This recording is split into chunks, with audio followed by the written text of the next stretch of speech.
விவசாயத்தை படிக்காதவன் செய்கிற தொழில் என்று நீங்க நினைக்கிறீங்க. படிச்சவனுக்கெல்லாம் பசிக்காதான்னு கேட்டா பதில் இல்ல. ஒரு நெல்லை வைத்து அதை 100 நெல்லாக மாற்றும் விவசாயி சிறந்த விஞ்ஞானி. சும்மா பாடத்தை படிப்பதும் பரீட்சை எழுதுவதும் படிப்பல்ல. படிப்புக்கும் அறிவுக்கும் சம்பந்தமே இல்ல.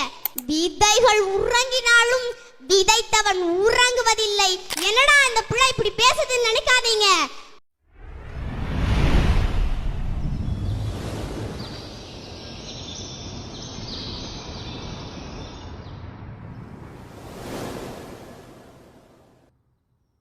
நான் 3ஆம் வகுப்பு படிக்கின்றேன்.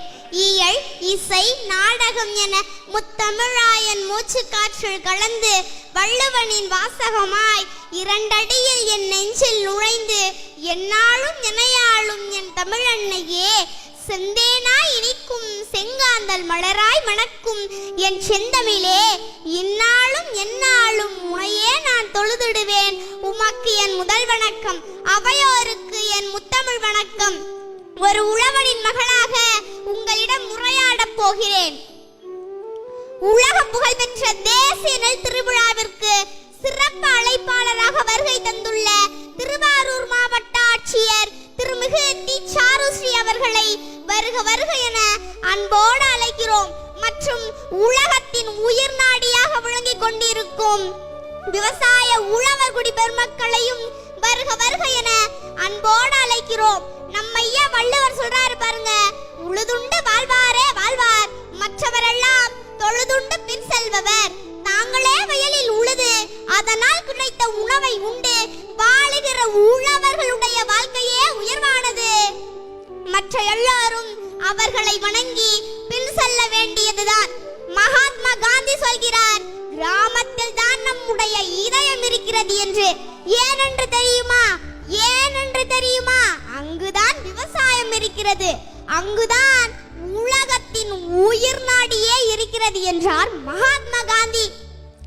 அப்படிப்பட்ட விவசாயத்தை நேசித்த உழவர் பெருமகனை பற்றி பேச போகிறேன்.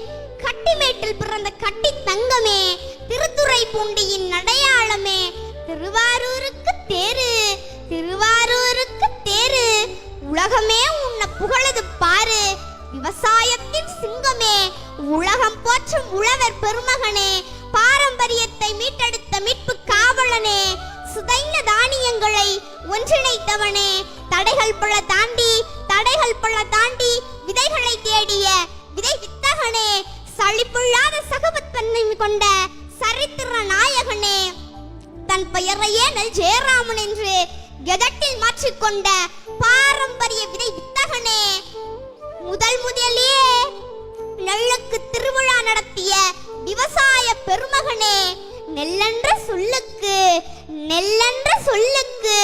உன் பெயரே சிறப்பு, தேடலின் முழுமையே தேவைகளை தீர்க்கும் 6 கால்கள் கொண்டு உலகம் முழுவதும் வாழும் எறும்பு போல தன் நாசாருடைய கருத்துக்களை கொண்டு வாழ்ந்தவர்தான் நம்முடைய ஐயா நெல் ஜெயராமன்.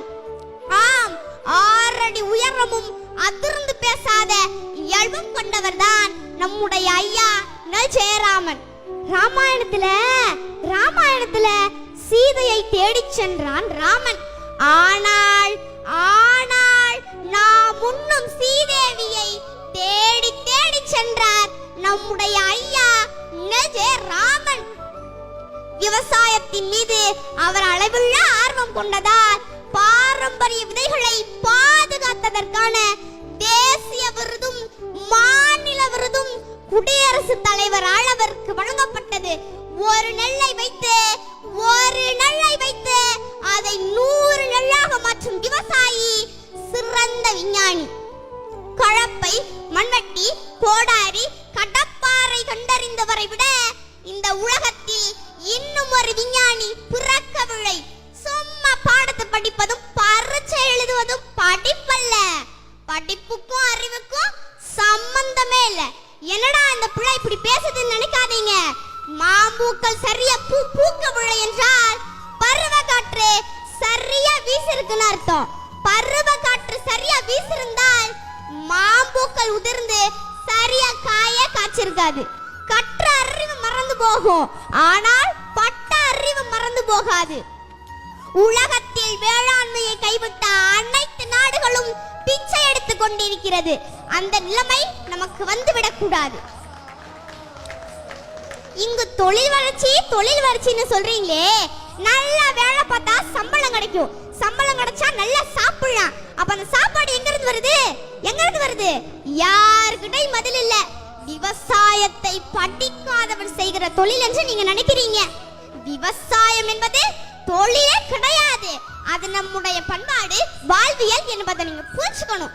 விவசாயத்தை படிக்காதவன் செய்கிற தொழில் என்று நீங்க நினைச்சீங்கன்னா, படிச்சவனுக்கெல்லாம் பசிக்காதான்னு கேட்டா பதில் இல்ல. அப்ப படிச்சவன் சாப்பிடாத, யார் சாப்பிடாத? விதைகள் உறங்கினாலும் விதைத்தவன் உறங்குவதில்லை என்ற வாக்கியத்திற்கு ஏற்ப வாழ்ந்து காட்டியவர் தான் நம்முடைய ஐயா நெல் ஜெயராமன். உலகத்தில் எல்லா மனிதர்கள் செய்கிற தொழிலைத்தான் செய்கிறார்கள். ஆனால் விவசாயிகள் மட்டும்தான் தெய்வத்தின் தொழிலை செய்கிறார்கள். என் அன்பிற்குரிய உழவர் குடி பெருமக்களே, நல்லா புரிஞ்சுக்கணும். உழவு இல்லை என்றால் உணவு இல்லை, உணவு இல்லை என்றால் உயிர்கள் இல்லை, உயிர்கள் இல்லை என்றால் உலகமே இல்லை.